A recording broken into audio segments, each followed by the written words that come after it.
In far too many projects, you run into an issue where areas are simply jammed with cable tray. Because of the fact that it's not always modeled in design, can cause significant issues during construction. It's a fact, cable tray can take up a lot of space. Similar to conduit, Revit has a good amount of predefined cable tray selections.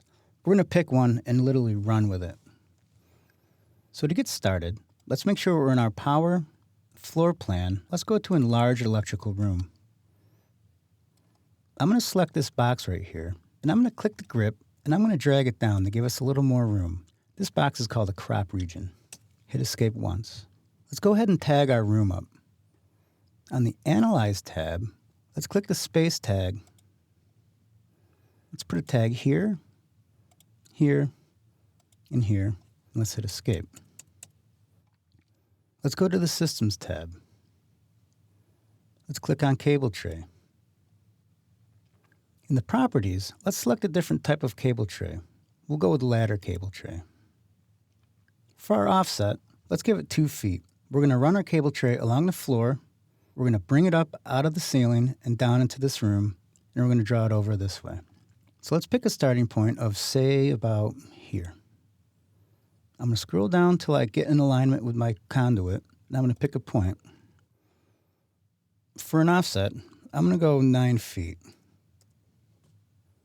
I'm going to continue down in this direction, all the way to the end. Now I'm going to bring my cable tray down the wall to about here. I'm going to pick a point and hit escape. I'm going to drag my crop region out of the way a little bit. Now I'm going to select my cable tray. I'm going to right click on it and create similar. I can start drawing another cable tray anywhere I want along the center line of this cable tray. So I'm going to pick a point like right about here. I'm going to draw it down. Now my offset is going to be 12 feet. I'm going to run my cable tray down into my room to about here.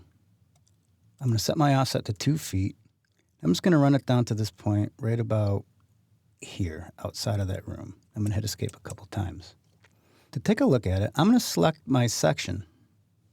Now I'm going to click this little double arrow down on the bottom. It's called a flip section. I'm going to drag my section out. Now I'm going to drag my region out. I'm going to double click on my section. We can zoom in on our cable tray and see how it's working. Notice that we're just hitting the conduit. I'm going to select my cable tray, and on my keyboard, I'm going to hit my up arrow. That's called the nudge command. And it's going to move that cable tray right up out of the way. I'm going to come down to this area here. I'm going to delete that section, and I'm going to delete that section. So, it's easy enough to add cable tray to your model. So easy that I hope you're encouraged to start adding it to your designs.